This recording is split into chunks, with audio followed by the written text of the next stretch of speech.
Hola, ¿qué tal? Hoy jueves 17 de octubre vamos a escuchar el Evangelio de Lucas en el capítulo 11, versículo del 47 al 54.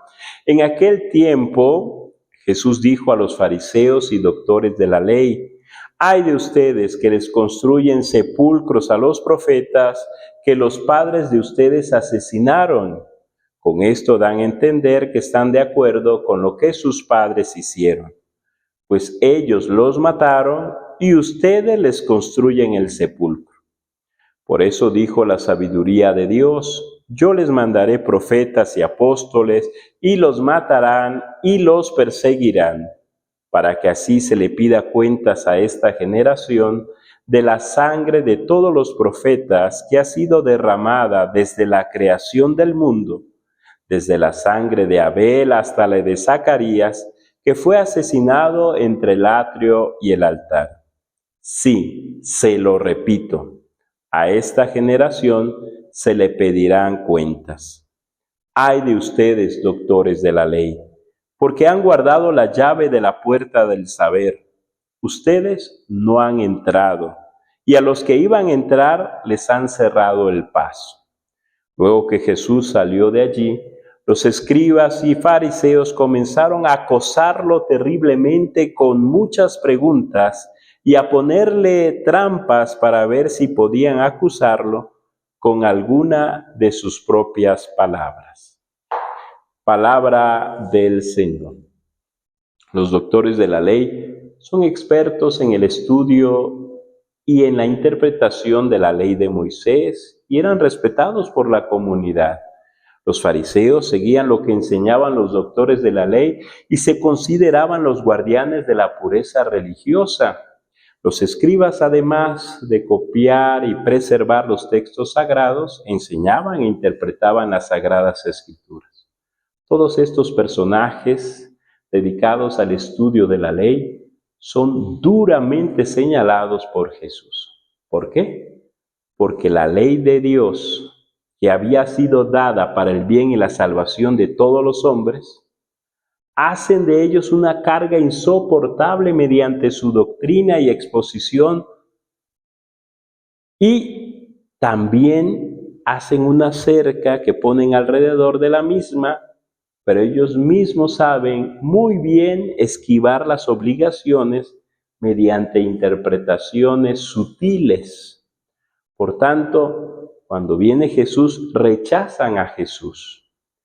A los profetas que por la palabra de Dios fueron asesinados por los padres de los doctores de la ley, les erigen monumentos, con lo que quieren decir que ellos no tienen nada que ver con lo que sucedió en el pasado. Pero al mismo tiempo, ellos quieren matar al mayor de los maestros y profetas, es decir, a Jesús. Se dan el derecho de explicar las sagradas escrituras y la voluntad de Dios, pero al mismo tiempo repudian a Jesús e impiden que otros lo reconozcan como Mesías. Los doctores de la ley están repitiendo lo mismo que sus padres. Reconocen que Jesús es más que un profeta, pero lo quieren asesinar y con esto se muestran solidarios con aquellos que mataron a los profetas. Quien no reconoce a Jesús como Mesías no puede comprender la revelación de Dios y mucho menos la historia de salvación. ¿Cómo puede ser posible que los pregoneros de la palabra de Dios sean asesinados? Si ellos no hacían ningún mal, al contrario, buscaban el bien de los demás porque los querían llevar a Dios. Es una cosa que mucha gente también se pregunta: si yo hago el bien, ¿por qué me va mal? Quien no reconoce a Jesús como Mesías no puede comprender la revelación de Dios. Y esto es una constante. ¿Cómo puede ser posible esto? Porque el hombre se rebela contra Dios.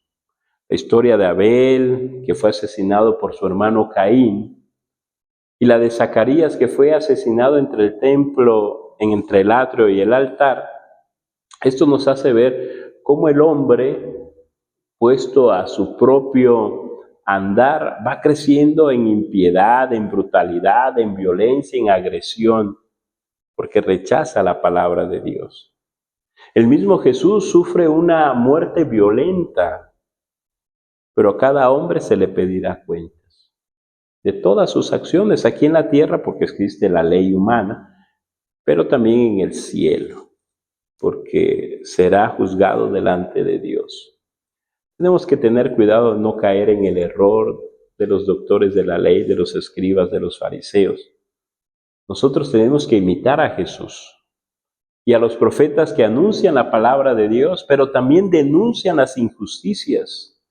Hoy debemos denunciar las injusticias y la violencia, pero no con violencia, sino con acciones buenas que ayuden a tomar conciencia de que todos somos hermanos, de que hemos sido creados para amarnos, para amar a Dios y para alabarlo a Él. Que no nos escondamos en una falsa interpretación de la palabra de Dios. Que tengas un bonito día, la bendición para ti y para tu familia, en el nombre del Padre, del Hijo, del Espíritu Santo. Amén. Y recuerda, ama a los de tu casa.